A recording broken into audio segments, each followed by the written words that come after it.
Being shamed for parenting your kids differently than your parents raised you is interesting.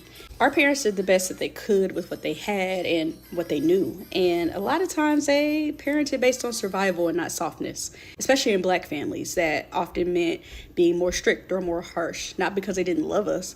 It's actually because they loved us, because they were trying to protect us from a world that would be even harsher. So I totally get it.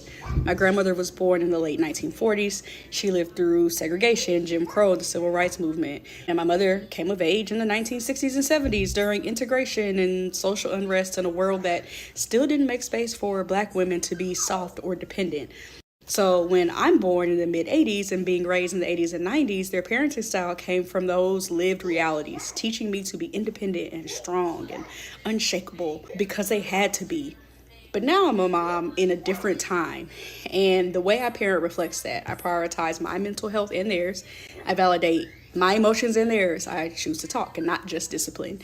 And sometimes that's seen as too gentle or too soft by other people. And I mean, I really don't care. But parenting differently doesn't mean I am rejecting how I was raised. It means I'm building on it. I know more now. I have access to more.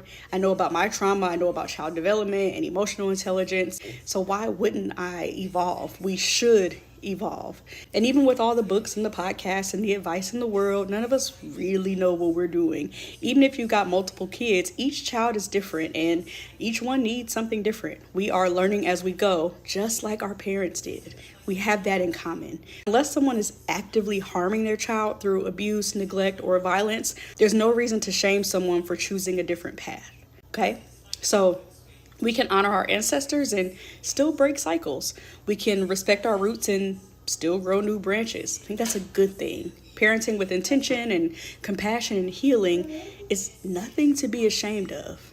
So if you're parenting differently than you were raised, you are not wrong. You're evolving. Honestly, that's okay. Remind yourself of that. Please like, subscribe, follow, share, comment, interact with me, all those good things. I have podcast episodes available on my YouTube channel. I am the same name on Instagram, TikTok, Substack, and YouTube, and Threads. I always forget Threads. Love to have you engage with me. I'd love to get to know you. And I would also love to have you comment. Tell me about topics you'd like to hear more about. All right, see you next time.